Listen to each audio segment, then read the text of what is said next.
En consecuencia, está incurriendo en lo que se establece como una infracción constitucional. Estamos en la comunicación, como reiteramos, el doctor Alberto Borea, abogado constitucionalista. Doctor Borea, ¿qué tal? Buenas noches, bienvenido, exitosa, te escucha.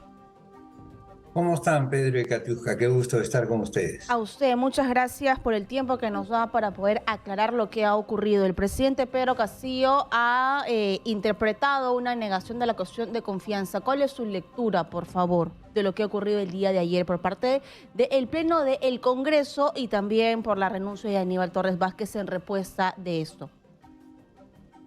Bueno, mira, la Constitución dice algo que si alguna persona no entiende, entonces lo que tiene que hacer es recurrir a lo que han dicho los órganos constitucionales encargados de establecer qué cosa es lo que dice la Constitución. Hay dos órganos que están establecidos precisamente en la Carta. El primero de ellos es el Congreso, y el Congreso ya señaló que es imposible plantear una cuestión de confianza sobre temas que no tienen que ver con la marcha del Poder Ejecutivo y especialmente con las modificaciones constitucionales.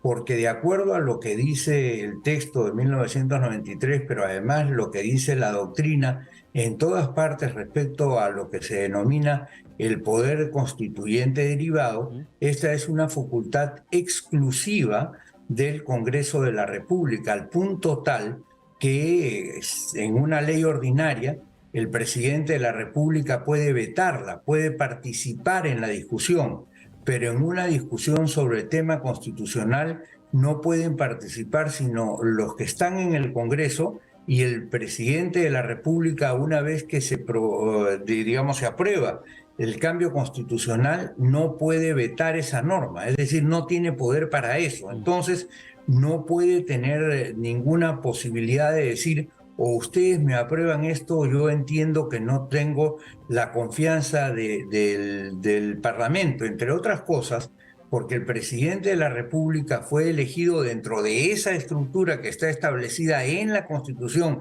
que él se comprometió a cumplir y no a modificar a su libre antojo. Si él quiere un cambio en la Constitución, lo que tiene que hacer es presentar su proyecto de Constitución, y ahí termina su trabajo en ese tema. Él ya no puede continuar ni siquiera con las discusiones.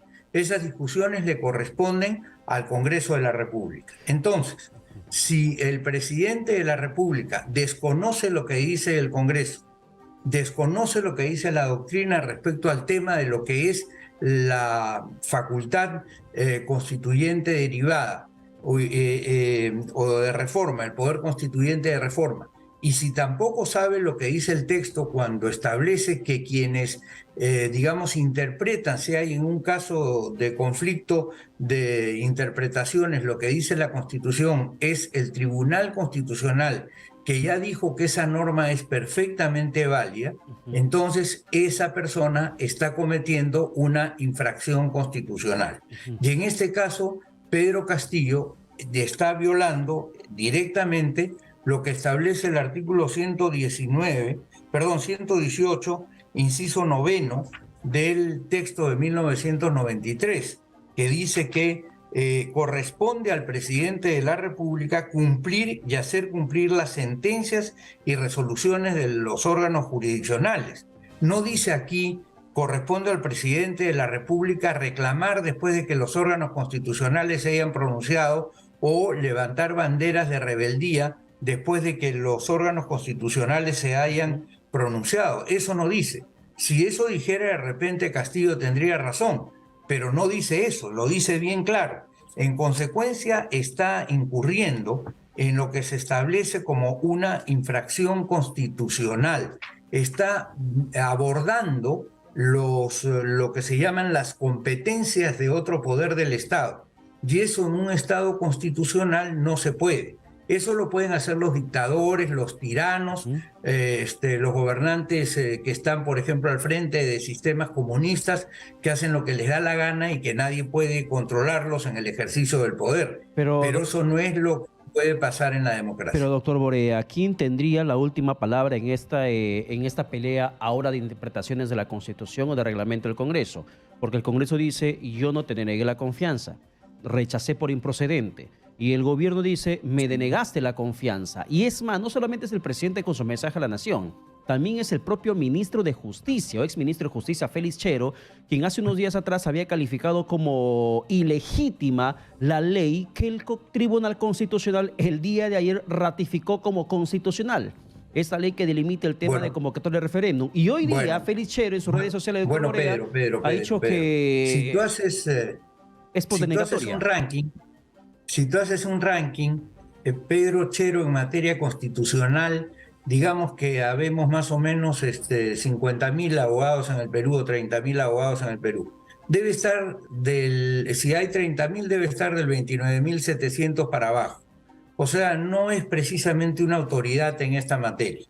Nunca se le ha ocurrido, no se conoce nada de él sobre el pensamiento constitucional, y aunque fuera el número uno, aunque fuera el Pelé del derecho constitucional, el que establece exactamente qué cosa es lo que dice la Constitución es el Tribunal Constitucional, y así lo establece con toda claridad el artículo 200, ¿no es verdad? Y el artículo 200 y siguientes, que cuando hay un conflicto constitucional al que le corresponde esa función, dice el Tribunal Constitucional es el órgano de control de la Constitución y es precisamente aquel que conoce en última y definitiva instancia cualquier discusión, cualquier conflicto de competencia que exista entre los distintos poderes del Estado.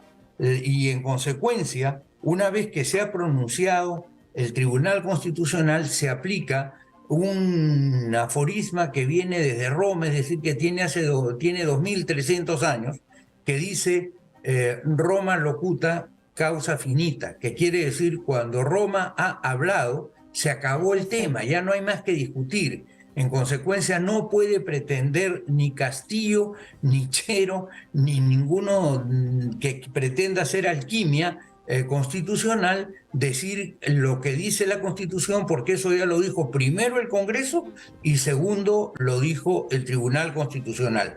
Y el Congreso le ha dicho, no te he, digamos, tu pedido tu pedido de voto de confianza ni siquiera reúne los requisitos esenciales para poder ser tramitado. Es como si yo pretendiera ir a jugar fútbol con el casco de béisbol y con el bate de béisbol y me meta a la cancha, ¿no es verdad? Entonces lo que hace el árbitro es me saca de inmediato y me pone en la pista de atletismo, ¿no? Eso es más o menos lo que pasa con este gobierno.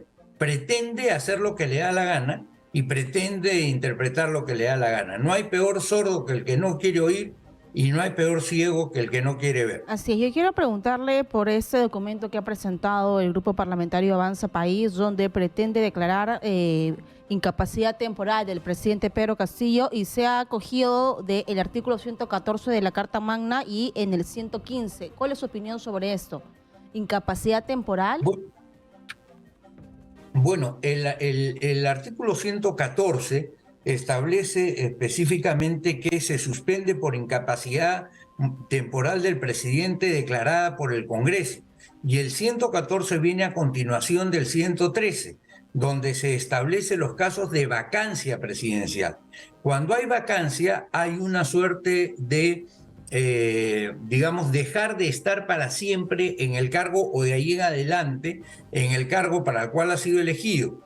En la suspensión temporal, que es el artículo siguiente, la circunstancia es menos grave porque eventualmente producida esa situación de incapacidad, en primer lugar acá se establece que es el Congreso el que la declara.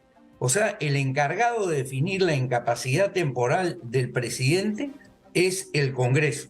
Y ya la Corte Suprema definió hace pocos días un tema que a mí me pareció sumamente interesante, propio de jueces que están cavilando sobre el asunto con constancia y además casi cotidianamente, en donde señala una diferencia entre lo que es una acusación por tema penal, que son las que estarían, o por acto establecido en el artículo 117, o por cualquier acto que se cometa, con las únicas excepciones del artículo 117, por ejemplo, un delito de asesinato, un delito de lo que fuere, que a mi entender también en una interpretación sistemática no lo ampararía este artículo 117. Pero, y la otra figura que dijo la Corte Suprema es el caso de la infracción constitucional. La infracción constitucional tiene un juzgamiento de tipo político que realiza el Congreso sin ningún tipo de duda. Eso pertenece a su ámbito de a su ámbito de competencias. Eso lo dice, por ejemplo, con toda claridad el profesor Raúl Berger o el profesor Cass Sunstein, este último de la Universidad de Harvard, que cuando existe una circunstancia de esta naturaleza, al que le corresponde interpretar si se ha producido o no esa incapacidad moral temporal, es precisamente al Congreso de la República. Bien, doctor Borea, muchas gracias por la comunicación alcanzada gracias. aquí en Exitosa. Muchas gracias a ustedes, muy gentiles. Gracias.